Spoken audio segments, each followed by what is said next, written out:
21 आवेदन सिर्फ बैकुंठपुर से प्राप्त हुए थे।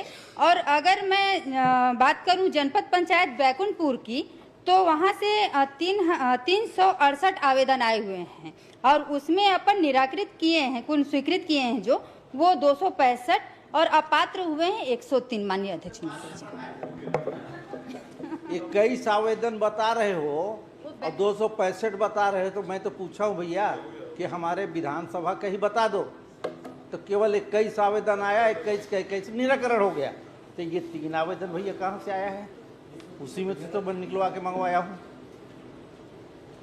21 के बाद 3 कितना होता है? माननीय अध्यक्ष जी, भैयालाल जी कोई आवेदन आया क्या, उसका निराकरण हुआ कि नहीं हुआ, वो महत्वपूर्ण है। नहीं, अब मैं तो उस बारे में पूछिए नहीं रहा हूँ।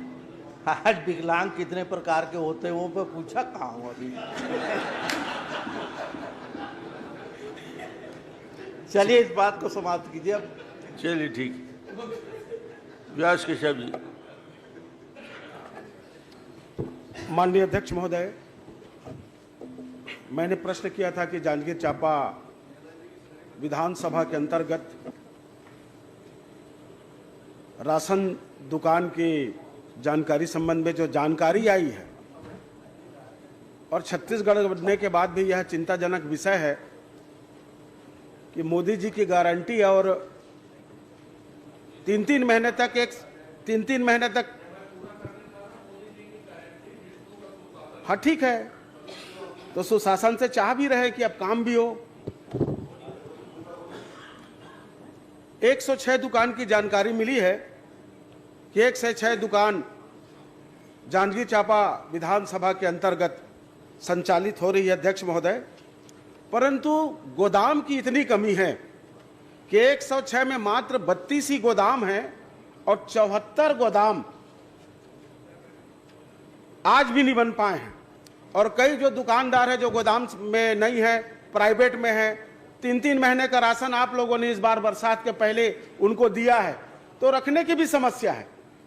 तो क्या माननीय मंत्री महोदय, उनके लिए क्या गोदाम आप उपलब्ध करा पाएंगे?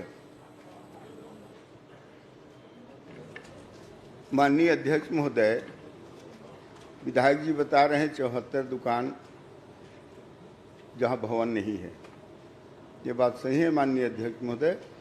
74 जो है, इसमें 34 निजी भवन में और 40 अन्य शासकीय भवन में चल रहा है माननीय अध्यक्ष महोदय। और माननीय विधायक जी का चिंता है कि भवन स्वीकृति के संबंध में है।